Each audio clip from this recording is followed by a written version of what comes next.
Welcome aboard the Morona for your harbour cruise. Just a brief safety announcement.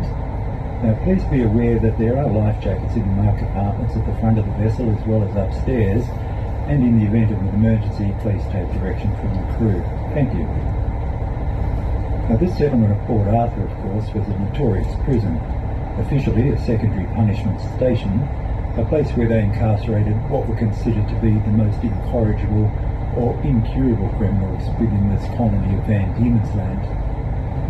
Now the general scheme of this place of course was that men would be put to hard labour gathering raw materials, and other men would be put to task making things from those raw materials. Port Arthur always had an industrial side.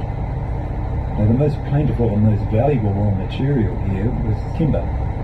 Various species of eucalypts, which were described as being 150 feet to the first branch. Convicts produced anything from broomsticks to boats and ships, and this clearing we're coming alongside on your left-hand side is the dockyard, where they produced around 200 vessels altogether.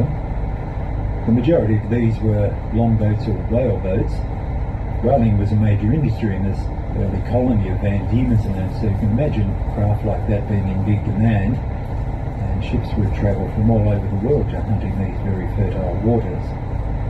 A longboat is a very similar craft, but they were used to transport goods and personnel around the bays and inlets of this early colony, when travel across country was often quite difficult, if not totally impossible. But they built larger ships as well. The largest ship built at Port Arthur was 286 tonnes. She was also the largest ship built in the colony at that point in time. And what you can see sitting in one of the old slipways is an artist's sculptural representation of one of those craft under construction. Now the operation at the dockyard was fairly independent of the rest of Port Arthur. They had their own blacksmith shops where they could make their own metal fittings and fastenings. They had their own saw pits. They used to use steamers. Steamers allowed the timbers to be heated up, makes them more pliable so they can be bent to the appropriate shapes. Up the back of that complex was a big shed where they used to cut and sew the canvas sails as well as make up the rigging, and of course all of this was under the watchful eye of a master shipwright, the first being John Watson and later David Hoy, who used to live in that white weatherboard building, one of the oldest surviving wooden buildings in Port Arthur. Now there was never a problem with the quality or quantity of produce here. The major problem was the ships were very well built, but they were also very cheaply built. They were often sold on the open market for what would be, for a private shipwright, almost cost price. And you can understand that these private entrepreneurs were a bit upset by that. They protested through the Lieutenant Governor's Department and finally had their case heard, that they couldn't compete with convict labour in a settlement like this. So eventually the dockyard was closed down in 1848, but not before they had produced 200 boats and ships, and they also used to carry out very handy and timely repairs when the ships around the coast experienced a difficulty. Now it's quite a pleasant walk. When we enter the dockyard, you just hop onto the road above the jetty, walk along a nice tree-lined avenue and you're there. I recommend take your camera because there are some lovely images to be captured looking out across the bay.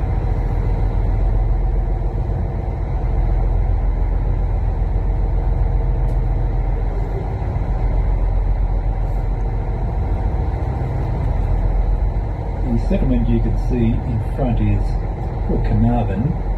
It originally started as a few fishermen's shacks and weekenders, but it is a residential area now. But it was actually the site of their brickfields where they used to gather the clay and fire their bricks. They could make tens of thousands per month if it was necessary, and it quite often was. If you keep on following that road, you can make it to Safety Cove, which is an absolutely beautiful beach, and further on, of course, is the lookout and remarkable cave. Not much of a detour, but it's well worth the look. And we're travelling towards a headland which is called Point Puer. It's spelled P-U-E-R, which is Latin for youth or boy. It was named as such in 1834 when they established a specifically designed juvenile prison here. It was the first sanctioned juvenile prison under British control, And the average age of a convict was around 12 to 15, but the youngest of them were only 9 years of age. They were the pickpockets, the petty thieves, who came from the larger industrial towns of Great Britain, but the majority seemed to have come from London and the London districts.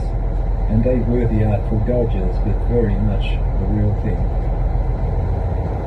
People are often appalled at the fact that they were transporting children as young as 9. But the sadder fact is that the age of responsibility in Britain at this time was age 7. A boy or girl caught and convicted could be thrown into jail at that age, but the problem was it was the same jails for everybody, men, women and children. These places were grossly overcrowded, they were rife with corruption, and the thinking people of the day figured that these young people were actually learning more about the ways of crime within the walls of the prison than they were on the outside. They called these places universities of crime. Lieutenant Governor Arthur was made aware of a similar circumstance with boys being transported to Van Diemen's Land and spending considerable time in the Hobart Barracks in contact with established criminals. So the idea of Point Poor was born, and ably assisted by his commandant, Captain Charles O'Hara Booth, they set about trying to change the system. The idea, of course, prime purpose, was to keep the boys well away from the corrupting influence of adult convicts, and particularly those at Port Arthur. They could be taught how to read and write, basic arithmetic, taught trades like carpentry, boot and shoe making, barrel making, a bit of boat building in the early days, stone cutting. Now most of this stonework in the Port Arthur Church and Military Guard Tower would have been carved by these boys, and we assume it's the rougher work that you will see on the inside of these buildings rather than the finer work on the facings. Of course, they received religious instruction as well. This was moral reformation, and it was compulsory. The island, the higher ground, was reserved for burial of free people. These were members of the military, civilian establishment, and members of their families. About 180 men, women and children, and given their status, they received due burial in a lot of cases some quite beautifully carved headstones as well. May be able to catch a glimpse of some of those as we go past. So two distinctly different cemeteries within the one island, high ground for the free, the low ground for the bond. The small island was selected and named by the Wesleyan minister, the Reverend John Allen Manton, in 1833, who described it as prisoners may lie together and await the morning of resurrection. Hey folks, just to interrupt our commentary for a moment, we will soon be docking at Isle of the Dead, and we have some visitors on board who will be disembarking for a tour with our guide. If those people could please have their tickets ready, we'll be checking those before you leave the vessel. We also ask if you could use the sanitisers before disembarking. Now this call is only for those people with the specific Isle of the Dead tour tickets. For everybody else, if you could please leave the passageways clear and stay away from any doors, this will enable our crew to safely carry out their docking procedures, and as soon as we've completed this operation, we will continue with the rest of our harbour cruise. Thank you.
the death of Port Arthur were not exclusive to this place. In fact, the death rate of Port Arthur compares favourably with the rest of the colony of Van Diemen's Land. Life was hard for all people. The difference is that Port Arthur was designed to be hard, a secondary punishment station. Work accidents were fairly frequent. Men working in the timber gangs or the quarries suffer fatal accidents, men hit by falling trees and branches and so on. These men were wearing leg irons, which meant if anything went wrong, they didn't have much opportunity to get out of the way of falling branches and trees. Drownings were fairly common. There was a time in history when not many people could swim, and there was always a lot of activity on or around water. If somebody fell into the water, even people around them may not be able to assist them. Respiratory diseases affected convicts here. Tuberculosis affected convict and free person alike. They called it consumption, and it was the scourge of the 19th century. Diet-related diseases affected convicts. By the 1830s, over 70% of the convicts here were affected by scurvy. The reason being that their own private vegetable gardens were scrabbed out, and the diet then was just a lump of meat and a lump of bread. Now, scurvy flared up fairly quickly, and their remedy was to plant huge communal gardens on the flat ground in front of the church. They produced copious amounts of potatoes and turnips, and in particular cabbages. One season here they produced over 10,000 cabbages, and that was essentially the end of scurvy. And what vegetables they didn't use fresh, they used to pickle. And pickled vegetables is very good because vinegar is good for scurvy as well. Among the women on the island, the most common cause of death seems to be childbirth due to hemorrhage or secondary infection. And once again, if that occurred, there wasn't a great deal that could be done for these people at this point in time.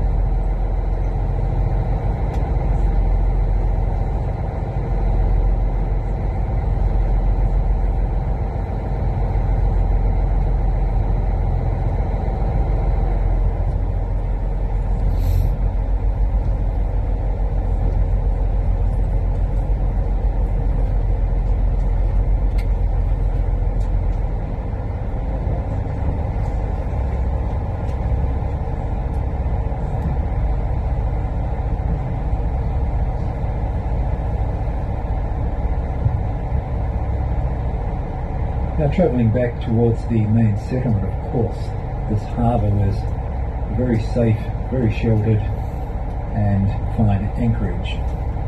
The other side of the equation was Hobart, one of the finest harbours in the southern hemisphere, and this was transport to and from Port Arthur.